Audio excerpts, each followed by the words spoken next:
तो दुनिया की जो यूनिवर्सिटियां आप अपने देश में खोल रहे हैं, और किस लिए खोल रहे हैं? इसलिए खोल रहे हैं क्योंकि बच्चों को आरक्षण न मिल पाए। ये जो ऊंची जाति के लोग हैं, ऊंची जाति के लोग हैं, उन्होंने हर यूनिवर्सिटी पे कब्जा कर लिया है। ये भाषा नहीं बोलनी चाहिए थी मुझे, लेकिन मजबूरी है कि हमारा पत्रकार साथी बहुत होशियार है, इसलिए बोलना पड़ रहा है। जितने भी अपर कास्ट लोग हैं, उन्होंने कभी भी बैकवर्ड, दलित, SC ST के बच्चों को आगे नहीं आने दिया। बाबा साहब भीमराव अम्बेडकर जी जो आरक्षण दिया भी था, उस आरक्षण से खिलवाड़ कर रहे हैं। यूनिवर्सिटियों में पढ़ने नहीं दे रहे हैं, कॉलेजों में पढ़ने नहीं दे रहे हैं, क्योंकि उन्हें इस मुद्दे पर बहस नहीं करनी है, इसलिए व्यक्तिगत आरोप लगा रहे हैं। अब व्यक्तिगत आरोप लगाने के लिए कोई भी आरोप लगा सकता है। हम तो अपने बच्चों को अच्छी पढ़ाई पढ़ाएंगे, और हम तो ये कहेंगे भी, और बच्चों आप भी पढ़ने जाओ, विदेश पढ़ सको तो विदेश पढ़ना जाकर। सर विदेश की बात। ऊंची जात के लोग सभी यूनिवर्सिटियों पर, विद्यालयों पर कब्जा कर लिए हैं, कब्जा कर चुके हैं। जय श्री राम, नमस्कार। मैं धीरेन्द्र मोहन त्रिपाठी और आप देख रहे हैं यथार्थ संवाद। साथियों, आपने देखा ये हैं अखिलेश यादव उर्फ टीपू। इनका कहना है कि जो भारत में विद्यालय खोले जा रहे हैं, यूनिवर्सिटीज खोली जा रही हैं,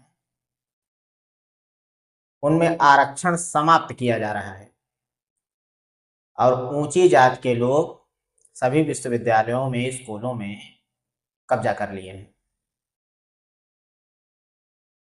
इनके पास ये डाटा कहां से आया? इनको इसको सार्वजनिक करना चाहिए।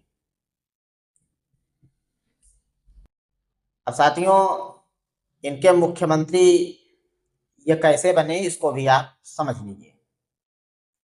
आज ये जो लंबी लंबी भाषा बोल रहे हैं सवर्णों के प्रति, इनका जो ये उद्गार ये जो व्यक्त कर रहे हैं, इसको भी आप सुन लीजिए कि इसको इनको यहां तक पहुंचाने में किसका हाथ है।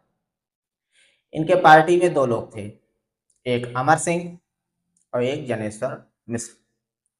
दोनों ऊंची जात से ही थे इनके अनुसार। हालांकि मैं ऊंची जात और नीची जात नहीं मानता हूं, सभी भगवान के द्वारा बनाए गए मनुष्य हैं। लेकिन अगर हम राजनीति की बात कर ही लें, उसमें राजनीति में ऊंची और नीची का बड़ा महत्व होता है, क्योंकि राजनीतिक लोगों को वोट बैंक से ज्यादा लगाव होता है। 1999 में जब मुलायम सिंह ने इस्तीफा दिया, तो जनेश्वर मिश्र एक बैठक के सिलसिले में उनके घर गए और वहीं उन्होंने इस सीट से उपचुनाव लड़ने के लिए अखिलेश यादव का नाम प्रस्तावित किया। और फिर तब से अखिलेश यादव जी की नेतागिरी चमकी। और आप देख रहे होंगे, फिर अखिलेश ही नहीं, इनका पूरा कुनबा, समाजवादी पार्टी, एक प्रकार से देखा जाए तो साथियों आप समझ सकते हैं कि एक प्रकार का पारिवारिक कुनबा इनका पूरा, उसमें इनके परिवार के सभी लोग उसी पार्टी में हैं। देखा जाए तो एक पारिवारिक गिरोह है और ये राजनीति करने लगे। ये सिर्फ वोट बैंक साधने का एक तरीका मात्र हो सकता है। किसी के पास इसको साबित करने के कि आरक्षण खत्म किया जा रहा है, बोलने की आजादी समाप्त की जा रही है, यूनिवर्सिटियों पर सवर्णों के कब्जे हो गए हैं, ऊंची जातियों के कब्जे हो चुके हैं, इसको साबित करने का कोई प्रमाण किसी के पास है नहीं। और जब राजनीति अब हाथ से सरक रही है, तो इस प्रकार की बेतुकी और लापरवाही पूर्वक ये बयानबाजी ये नेता लोग कर रहे हैं। इनको ये बताना चाहिए कि ऊंची जातियों के लोगों ने विश्वविद्यालयों में, स्कूलों में कैसे कब्जा कर रखा है, इसके आंकड़े मीडिया के सामने भाई साहब को देना चाहिए था। लेकिन ऐसा कुछ नहीं, इनको सिर्फ जातियों में लड़वाना है, ऊंची और नीची जातियां करना है, इनको सिर्फ लड़वाना है। कौन सी ऊंची जातियां और कौन सी नीची जातियां, आप किसको ऊंची जाति मानते हो और आप किसको नीची जाति मानते हो, ये भी इनको स्पष्ट करना चाहिए। अभी विगत वर्षों में आपने देखा होगा कि लखनऊ में यही अखिलेश यादव परशुराम महाराज के मूर्ति का अनावरण कर रहे थे। इनके पार्टी के एक नेता ने मूर्ति बनवाई थी, आजकल मूर्तियों का चलन है, मूर्ति बनवाई थी, उसका अनावरण कर रहे थे।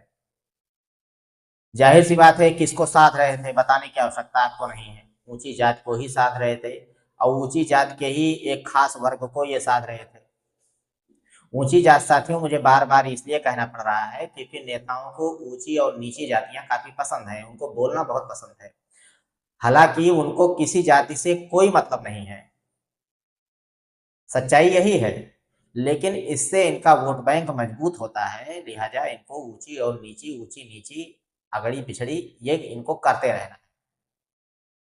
समाज में विद्वेष फैलाना है। इनको राजनीति का इनका क्या विजन है इससे कोई मतलब नहीं है। सिर्फ जातिवाद करके, धर्मवाद करके। इसके पहले इनको आपने देखा होगा ये कैसे धर्मवाद करते थे, और जब ये हार गए तो अब ये जातिवाद पर उतर गए।